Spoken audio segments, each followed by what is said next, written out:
Travers. I'm a art educator. I'm also an independent artist, comic book creator, cartoonist, illustrator, writer.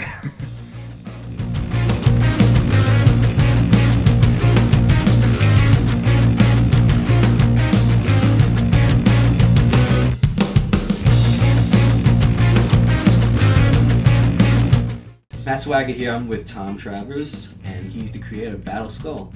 How you doing, Tom? Doing well. Good to meet you. Thanks for having us come in. So we just wanted to go over, a couple of things with you about your comic coming up, Battle Skull. All right, Tom. So when did you start drawing? How young were you? I've been drawing since I can remember, I guess. I think we all, when we're kids, like just scribble around and Doodle stuff. when you're bored. I just loved it. I would make my own comics and make my own illustrated books and make little joke books and draw little cartoons to go with the jokes. So I guess I was a little cartoonist, a little illustrator in the making, even back then when I was a really little kid. The first major consciousness of wow, I really love art and drawing and I want to really focus on this was when I was into high school. I discovered comics, and that was I read comics when I was a kid, but I discovered comic book art, I guess is more specific. In middle school, I discovered artists and became conscious of okay, these are human beings who do this and they get paid for it and they do this, and this is a whole world of guys who do this, and this is awesome. Sounds like something you want to do. Yeah, this is amazing, this is cool, this is a great road to go down. And I discovered Joe Madureira and Greg Capullo, Jim Wayne, of course. Humberto Ramos. Then I discovered illustration and stuff too. I went beyond comics. I got into Frank Frazetta in high school, Norman Rockwell. I started to appreciate painters and people beyond just drawing. You gotta branch out, you gotta explore other artists. The best artist is a well-rounded artist. You should be looking at fine artists, you should be looking at animation people, guys, cartoonists from all these different fields. So I took it to task, I did it, and I think it's paid off a lot, and it worked out, and I agree with all that kind of sentiment and those bits of advice. I would pass that on to artists too. So that was my whole journey, and so I just love tons of stuff. I'm just a doodling freak. I just love art and love all kinds of art and stuff. So. Is there any one person, artist in particular that really stood out to you, that really inspired you? Joe Madureira, Joe Mad, without question, unparalleled. He'll always be my favorite, always was my favorite when I was a kid, continues to be my favorite. I think his work's gotten even better now. I think he's evolved as he's gotten older and more seasoned. Combines all the things that I love about drawing. That's why I think I love his work so much. He's got exaggerated, high energy work. And then he also has the technical chops, he has the structure and knowledge of anatomy and composition. He's a great artist, and he's through and through. He has all the elements that I love, and plus he's got the sentimental, nostalgic factor that he was one of the first guys I discovered when I was a kid, so he still has that place. And so he's clearly my favorite all-around artist. And then close second would be J.C. Leyendecker, American illustrator. He's way up there too. It's those two guys are the paramount giants on my artistic landscape.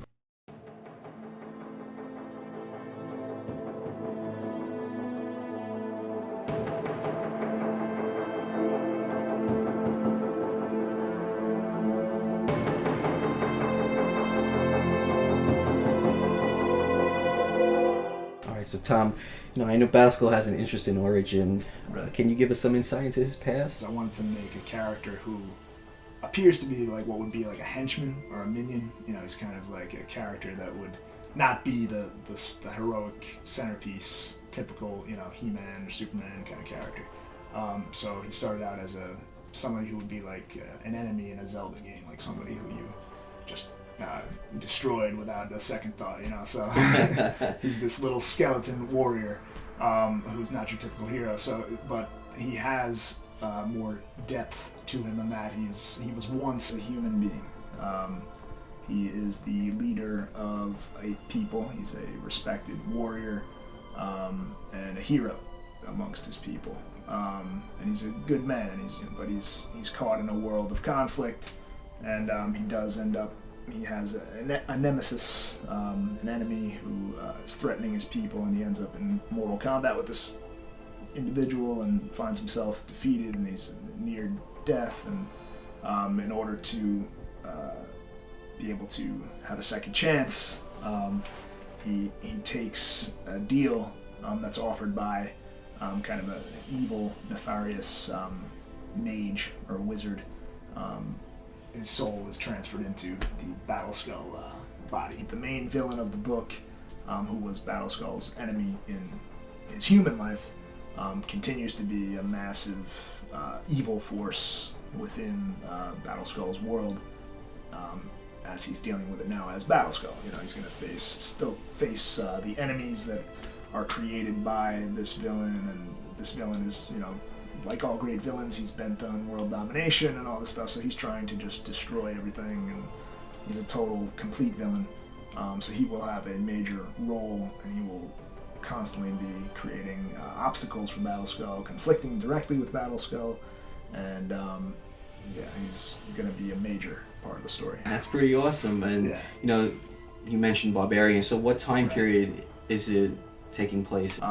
It's kind of a world that mixes like a barbaric age with medieval sword and sorcery, but also some technology, kind of like you know, Masters of the Universe, Thundercats, Star Wars, even, you know, kind of mixing mythology and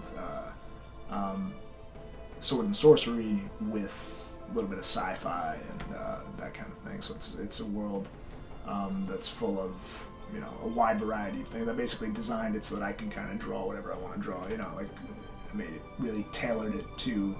I turned it into my little sandbox where I can make what I want to make, and it'll have a lot of the things that I love in it. So I made the spectrum pretty wide so I can have some fun. All right, you mentioned that Battleskull can transform into Battleskull. So what new powers did he gain, you know, during his transformation? Okay. He when going from his human form, his soul is basically transferred into this gem, which is worn around the waist of the Battleskull. I don't know how to refer to, I guess, the form, the body of Battleskull. And yes, he becomes basically indestructible. You know, he can be blown to pieces and he just kind of reforms, you know, things like that. So he has relative indestructibility. He can shoot laser beams from his eyes, cool little things like that. Sometimes I'll come up with a new power for him depending on whatever situation he's in. You know, I'll have some fun and say, okay, he can do this. Yeah, we'll make him do that. Why not? He's a fun character. He's, you know, there's no boundaries. He's got increased agility, superhuman strength. You know, he's an ultimate warrior. He's a great little, he's a little tank. He's full of power. He's a war machine. Even though he may not look particularly imposing, he packs a punch. He's got his mace, he's got his shield, which, you know, those weapons have a variety of abilities in themselves. You know, back to my action figure love, you know, I'm gonna make his accessories cool too, and he'll change his accessories. You know, he'll pick up a sword or whatever. You know, he'll have all kinds of different stuff. That's the beauty of, you know, creating your own world and your own character. You can just have fun, and, you know, it's almost like you're transferring playing action figures. You're doing it now on the comic book page. Now I can do it, you know, with my artwork. So I have fun with it. I'll give him tons of different powers and things like that. He's a totally supernatural character, so the potential is limitless for variety of powers. They'll be revealed, you know, as the series goes on. You'll find a lot of fun stuff that Battleskull can do.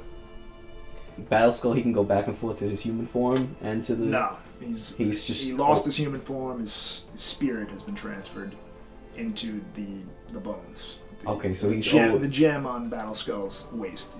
He's trapped. His spirit is trapped, and that animates these bones.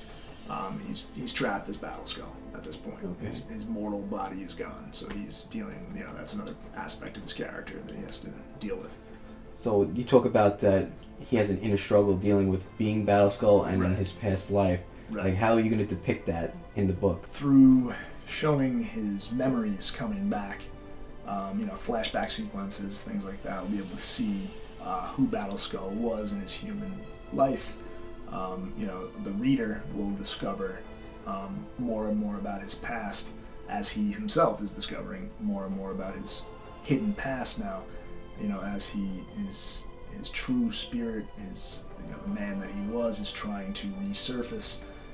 That's a major struggle that he's going to deal with, kind of finding out who he was, what he's really all about, and breaking free from, this position he's been placed in, being a pawn in somebody else's game. He's got to reclaim his humanity, and that's going to be a major, character element for him. Battleskull is, similar to Wolverine because he deals with that struggle of having these violent urges, dealing with an inner rage now that he didn't once have in his human form. That's going to be good to see. You're putting it on the pages, how it's going to be from issue to issue, him dealing with being Battleskull, and if he's ever going to come to terms with it. And now, just to segue from Battleskull, I'm sure you have other projects that you're passionate about, that you're working on. You want to share that with us? Sure. Yeah, I've got other things cooking. One of my ambitions is to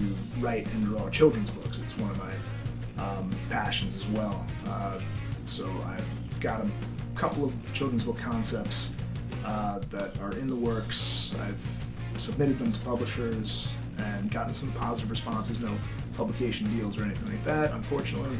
But I'm always shooting for that. I put together, they're called dummy books, which is basically just a pencil version of your book concept. You draw it out, provide a manuscript, and you send that to the publishers. So I've done that with several titles.